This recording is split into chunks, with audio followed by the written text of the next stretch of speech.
तो जीआईटी की मोटिलिटी को भी इंक्रीज़ करेंगी और जीआईटी में होने वाले सिक्रीशंस को भी इंक्रीज़ करेंगी। और मैंने आपको ये बात पहले ही बता दी है कि ये डिग्रेड नहीं होते बाय एसिटाइलकोलिनेस्टरेज। वन मोर थिंग, अगर हम इसके एक्शन में बात करें ना, मैंने आपको पहले बताया, आपने बी से ये ड्रग याद करनी है, ब्लैडर ब्लैडर ब्लैडर, ठीक है। अब ना ये इसका भी काम वही है, ये जो ऊपर के डिट्रोस्टर मसल्स को हमारे पास कॉन्स्ट्रिक्ट करवाता है और यूरिनेशन करवाता है। अब ना ये इस ड्रग को हम लोग यूज़ करते हैं ट्रीटमेंट में ना, एटॉनिक ब्लैडर या फिर जो हमारे पास हाँ एटॉनिक ब्लैडर के ट्रीटमेंट में हम इसको यूज़ करते हैं। किस तरीके से यूज़ करते हैं हमारे पास, या फिर नॉन ऑब्स्ट्रक्टिव यूरिनरी रिटेंशन। मैं आपको बताती हूँ एटोनिक ब्लैडर बेसिकली क्या होता है कि हमारे पास जो ब्लैडर होता है ना वो कॉन्स्ट्रिक्ट नहीं कर पाता, उसके अंदर इतनी एबिलिटी नहीं रहती कि वो कॉन्स्ट्रिक्ट करे और वो हमारे पास जो है ना वो यूरिनेशन करवाए। तो फिर हम ये ड्रग देते हैं, फिर ये ड्रग देने से क्या होता है कि हमारे पास ये जो ब्लैडर के अंदर कॉन्स्ट्रिक्शन करवाता है और हमारे पास यानी कि कॉन्ट्रैक्ट करवाता है ब्लैडर को, और उससे फिर हमारे पास क्या होता है, हमारे पास यूरिनेशन होती है। तो इसीलिए हम इसको एटोनिक ब्लैडर के जो है ना वो हाँ उसमें हम यूज़ करते हैं, इसको स्टिमुलेट करते हैं डायरेक्ट। और उसके बाद ना मैंने आपको नॉन ऑब्स्ट्रक्टिव यूरिनरी डिटेंशन के में भी, और उसके बाद आपने न्यूरोजेनिक अटॉनिक, जो न्यूरोजेनिक अटॉनिक भी बेसिकली यही है कि इसमें हमारे पास ब्लैडर क्या होता है, उसके अंदर कैपेबिलिटी नहीं होती है, एबिलिटी नहीं होती कि वो कॉन्स्ट्रिक्ट करके जो हमारे पास यूरिनेशन है उसको करवा सके। तो हम बेथानिकोल ड्रग देते हैं जो ये सारा एक्शन करती है और यूरिनेशन करवाती है, ठीक है। आई होप यहाँ तक ड्रग क्लियर है।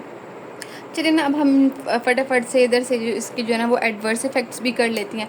अब देखें, जो काम पैरासिम्पथेटिक एक तरीके से हो रहा था ड्रग देने के बाद, अगर फॉर एग्जांपल ड्रग ज़्यादा डोज में चली गई तो वो जो काम कर रहा था वो भी ज़्यादा हो जाएंगे, जो कि एक किस्म का एडवर्स इफेक्ट है, ठीक है।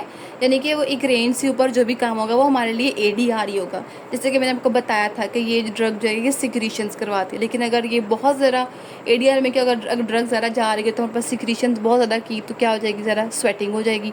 अब ये आप ना इस मतलब इसके यहाँ से जो मैंने बनाया इसे याद कर ली, ठीक है। कैसे, फेस से हम लोग स्टार्ट करते हैं आए, ठीक है। अगर देखें बहुत ज़्यादा सिक्रीशंस हुई तो क्या होगा, स्वेटिंग ज़्यादा होगी, यानी कि फ्लशिंग, यानी कि फेस हमारा रेड होना स्टार्ट हो जाएगा। ज़्यादा सिक्रीशन से आपने याद रखना है, ठीक है।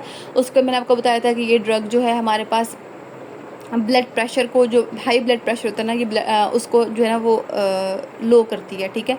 तो अगर ये ड्रग देखें, इसका एक आइडिया है कि ये बहुत ज़्यादा ब्लड प्रेशर भी लो हो सकता है, बहुत ज़्यादा कार्डिक आउटपुट भी डिक्रीज़ हो सकती है, ठीक है। ड्रग की बहुत ज़्यादा अमाउंट से, जाहिर सी बात है कोई भी चीज़ एक रेंज से ऊपर जाएगी तो वो एडीआर ही कॉज करेगी।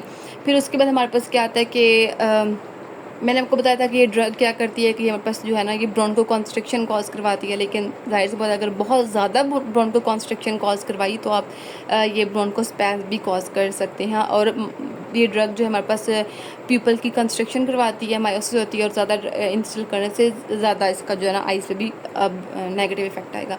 तो आपने इसके एडीआर को बस यहीं से याद करने के, सबसे पहले आप इसके फेस से स्टार्ट करेंगे, ठीक है। फिर फेस के बाद ये फेस की 3 चीज़ें कवर करके फिर आप हार्ट पे आएंगे, हार्ट के एडीआर कवर करेंगे, फिर आप जो है इसके रेस्पिरेटरी सिस्टम में आएंगे, जिसमें हमारे पास लंग्स वगैरह आ जाएगा, और ये इसका एडीआर है। अच्छा, नेक्स्ट इसकी थर्ड ड्रग है, दैट इज़ अ कार्बाकोल। मैंने आपको बताया था कि कौन सी 2 ड्रग ज़्यादा जो हमारे पास यूज़ होती हैं थेरेप्यूटिकली, वो थी बेथानिकोल, और हमारे पास थी कार्बाकोल, थेरेप्यूटिकल ड्रग जो हमारे पास ज़्यादा यूज़ होती हैं, ठीक है।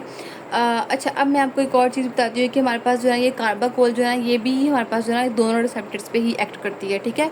मस्करिनिक रिसेप्टर पे भी एक्ट करती है और निकोटिनिक रिसेप्टर, दोनों रिसेप्टर जो हमारे पास एक्ट करते हैं, लेकिन थोड़ा बहुत डिफरेंस है वो मैं आपको बता देती हूँ। अच्छा, अब अगर हम इसकी बात करें, अच्छा अब हम दोनों रिसेप्टर्स पे एक्ट करती है, मस्करिनिक और निकोटिनिक रिसेप्टर। आई थिंक मैंने ऊपर बोला है आपको कार्बाकोल और बेथानिकोल, नहीं ये भी बहुत रिसेप्टर्स पे एक्ट करी, नहीं सॉरी, पाइलोकार्पिन और बेथानिकोल, ये 2 ड्रग्स थे जिनको हम थेरेप्यूटिकली ज़्यादा यूज़ करते हैं। एसिटाइलकोलिन को भी नहीं करते और कार्बाकोल को भी नहीं करते। एसिटाइलकोलिन की रीज़न मैंने दोनों बताई थी, कार्बाकोल की भी बताती हूँ। अच्छा, इसके एक्शन में अगर हम देखें ना कार्बाकोल के, तो सीवीएस पे और जीआईटी पे और आईज पे, इन 3 पे इसका एक्शन है, सीवीएस, जीआईटी और आई पे, cardiovascular system, GIT and eyes पे। अगर मैं आपको बताऊँ ना कि सीवीएस और जीआईटी पे कोई इसका ना ज़्यादा इतना इफेक्ट नहीं है, जो मेजर हमारे पास कार्बाकोल ड्रग यूज हो रही है ना वो आईज के लिए, तो इसको इतना स्टडी भी नहीं करते सीवीएस और जीआईटी के केस में। बस ये बात याद रखने वाली कि फ़र्स्ट अगर हम लोग इसकी डोज देते हैं फर्स्ट, तो वो क्या करते हैं, हमारे पास स्टिमुलेट कर देते हैं, ठीक है, रिसेप्टर को, देन वो हमारे पास इनहिबिट कर देती हैं, ठीक है, CVS और GIT के केस में। लेकिन हम चूँकि इसको आइज़ के केस में ज़्यादा लार्जली यूज़ कर रहे हैं, टॉपिकली हम आइज़ के केस में जो है ना वो कार्बाकोल को यूज़ करते हैं, ठीक है। तो ये हमारे पास इस केस में ज़्यादा यूज़ होने वाली ड्रग है। अच्छा, ये भी जो ड्रग है ना, ये मैंने आपको इस तरीके से एसिटाइलकोलिन डिग्रेड हो जाती थी एसिटाइलकोलिनेस्टरेज से, और सेकंड ड्रग थी बेथानिकोल जो कि डिग्रेड नहीं होती थी एसिटाइलकोलिनेस्टरेज से, वो बाकी सारे हमारे पास एस्टरेज से डिग्रेड होती थी। ये भी डिग्रेड नहीं होती हमारे पास एसिटाइलकोलिनेस्टरेज से, ये भी बाकी सारे एस्टरेज से ही डिग्रेड होगी, और ये भी हमारे पास क्या है, क्वाटरनरी अमोनियम है, सही है। हमारे पास जो एसिटाइलकोलिन थी वो भी क्वाटरनरी अमोनियम थी, जो हमारे पास बेथानिकोल थी वो भी, और कार्बाकोल, ये भी डिफरेंस करके याद रखेंगे, चीज़ें अच्छे से याद होंगी। अच्छा, आइज़ पे मैंने आपको बताया कि इसका मेजर इफेक्ट है आइज़ पे, तो मेजर इसका इफेक्ट आइज़ पे क्यों है वो मैं आपको बताती हूँ कि ना, सबसे पहले यही है कि मायोसिस हमारे पास, ठीक है, उसके लिए हम लोग उस पेपर को कॉन्सनट्रेट करवाने के लिए हम लोग जो है ना वो कार्बाकोल को यूज़ करते हैं हमारे पास। दूसरा हम लोग इसको यूज़ करते हैं वो अकोमोडेशन स्पैज। अब अकोमोडेशन स्पैज बेसिकली क्या होता है, जिसमें ना हमारी आइज़ जो है ना वो एक ही जगह फोकस कॉन्टीन्यूसली जो है ना वो एक ही जगह पे फोकस कर रही होती है, एक ही पॉइंट पे, एक ही चीज़ पे हमारी जो आइज़ है ना वो फोकस कर रही होती हैं, ठीक है। तो हम बेसिकली कार्बाकोल को यूज़ कर रहे होते हैं इस केस में भी। अच्छा, अब ना ये जो ड्रग है ना, मैं शॉर्ट भी करने की कोशिश कर रही हूँ कि लेक्चर बहुत ज़्यादा लंबा हो रहा है, सॉरी, तो लेक्चर बहुत ज़्यादा लंबा हो रहा है और अपलोड होने में बहुत ज़्यादा मुश्किल होती है, और चैप्टर्स भी बहुत लंबे हैं, और मैं आपको डिटेल भी करवा रही हूँ। हालांकि मुझे इतनी डिटेल में चीज़ें बतानी नहीं चाहिए, लेकिन अब मैं क्या कर सकती हूँ, बहुत शॉर्ट भी नहीं बता सकती, बहुत शॉर्ट बताया तो सिर्फ इंट्रो ही बता के फिर क्या फ़ायदा इतना। चले आप लोगों को भी अपने, जहाँ पे आप डेली 15 मिनट निकालते हैं, 20 मिनट निकाल रहे हैं, लेकिन लेक्चर ले रहे हैं। अच्छा, सॉरी, मैंने आपको पहले कहा गया था कि कार्बाकोल को थेरेप्यूटिकल यूज़ करते नहीं करते, पाइलोकार्पिन एंड बेथानिकोल को यूज़ करते हैं।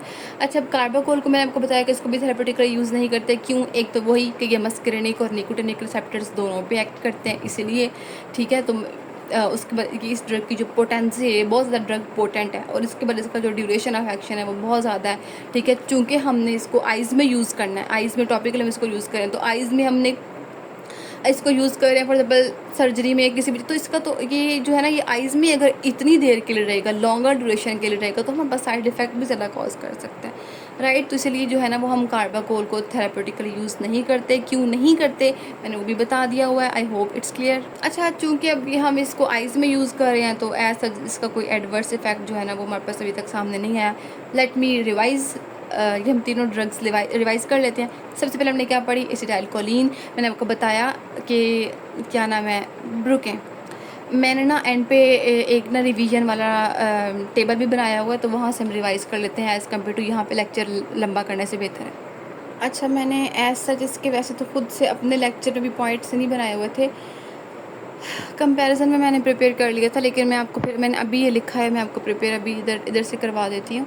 अच्छा, पाइलोकार्पिन हमारे पास क्या है, हमारे पास टर्शरी अमाइन है, मीन्स कि क्या हुआ कि हमारे पास ब्लड ब्रेन बैरियर मेम्ब्रेन को क्रॉस कर लेगा, जस्ट एक्ट करता है हमारे पास मस्करेनिक रिसेप्टर्स के पर, ठीक है।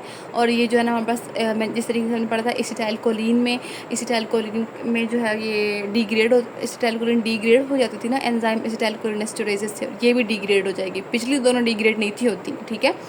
उसके बाद मैंने आपको बता दिया था कि हमारे पास जो डायरेक्ट कोलिनर्जिक दो क्लासेस में हमने इसको डिवाइड किया था, डायरेक्ट एक्टिंग को कोलिन एस्टर्स में डिवाइड किया था, और हम लोगों ने इसको नेचुरली अकरिंग अल्कलॉइड में डिवाइड किया था।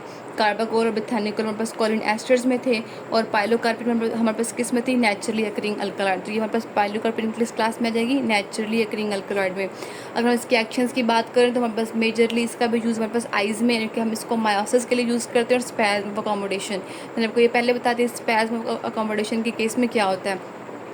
नेक्स्ट हम इसको ट्रीट करते हैं in the case of open I and close I glaucoma basically क्या होता है, इसमें पता है क्या होता है ग्लूकोमा के केस में ना, कि हमारे ना जो आइज़ में जो फ्लूइड होता है ना, ठीक है, बैक पे जो फ्लूइड होते हैं हमारे, वो जो है ना वो हमारी आइज़ के सामने जो है ना, आइज़ के बिल्कुल फ्रंट पे इधर ना फ्लूइड वो एक्यूमुलेट होना स्टार्ट हो जाता है आइज़ के सामने, ठीक है, एक्यूमुलेट होना स्टार्ट हो जाता है ऊपर, और उससे क्या होता है कि हमारी आइज़ इस तरीके से धुंधली और ये नम सी रहना स्टार्ट हो जाती है ना, ठीक है। तो ये उस केस में उसको ट्रीट करने के लिए हम इसको यूज़ करते हैं। Open I and close I glaucoma के लिए हम इसको यूज़ करते हैं कि हमारे पास इसके एक्शंस में आए। ये मोस्टली इंपॉर्टेंट बात थी। बाकी ये ड्रग हमारे पास बेनिफिशियल और भी, हाँ एक और चीज़ कि ये ड्रग ना सिक्रीशंस के लिए भी बहुत ज़्यादा यूज़ होने वाली है। ये सिक्रीशंस को स्टिमुलेट करती है। सिक्रीशंस के लिए वेरी इंपॉर्टेंट ड्रग कौन सी है? पाइलोकार्पिन। दैट्स वाई ये ड्रग बेनिफिशियल है हमारे पास। जीरोस्टोमिया, जीरोस्टोमिया को पता है क्या कंडीशन है? हमारे पास ड्राइनेस की कंडीशन, और उसके बाद हमारे पास सजाकरन सिंड्रोम, इसके केस में भी ये ड्रग बेनिफिशियल है। इसमें भी हमारे पास क्या होता है, ड्राई माउथ वगैरह हो जाता है ना, तो ये फिर ये ड्रग जो है ना इस केस में बेनिफिशियल है कि सिक्रीशंस करवाती है। तो ये दोनों ड्राइंग वाली कंडीशन है ना, तो फिर ये ड्रग जो है ना ये सिक्रीशन करवाती है। ठीक है।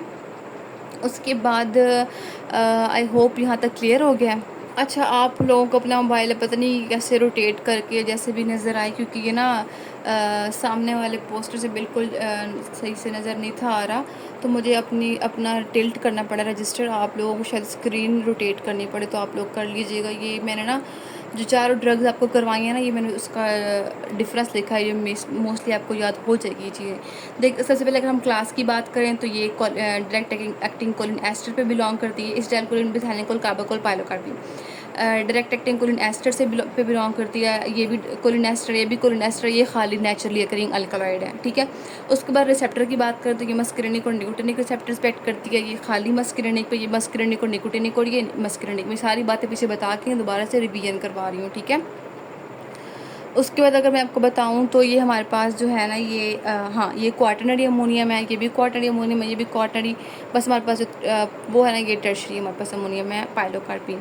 उसके बाद मैं आपको अगर बताएं तो ये एसिटाइलकोलिनेस्टरेज से, मतलब कि ये इससे हमारे पास एसिटाइलकोलिनेस्टरेज से इसको ब्रेक डाउन करती है, इसको क्लीव करती है कि नहीं? तो यस, एसिटाइलकोलिन को करती है। यस, बिथानिकोल को भी नहीं करती, कार्बाकोल को भी नहीं करती, पाइलोकार्पिन को जो हमारे पास ये करती है। फिर एंड पे अगर हम लोग बात करें थेरेप्यूटिक यूजेस की, तो थेरेप्यूटिकली हमारे पास एसिटाइलकोलिन यूज़ नहीं होती, बिथानिकोल यूज़ होती है, कार्बाकोल यूज़ नहीं होती, पाइलोकार्पिन यूज़ होती है। ये सारी चीज़ें मैं पीछे बहुत डिटेल में बता के आ चुकी हूँ, एंड आई होप आप लोगों को ये चीज़ें यहाँ तक क्लियर हो गई होंगी, और ये यहीं पे कवर हो जाएगा इंशाल्लाह, मुझे इतनी उम्मीद है इंशाल्लाह। अच्छा, आज मुझे फ़र्स्ट टाइम एक और चीज़ बतानी है कि फ़ैन शायद मैंने चलाया था, थोड़ा सा मेरी अपनी तबीयत डाउन है तो मैंने फ़ैन मुझे चलाना पड़ा। आई होप कि डिस्टॉर्शन तो नहीं होनी चाहिए, क्योंकि मैं बिल्कुल स्पीकर के पास ही बोल रही हूँ।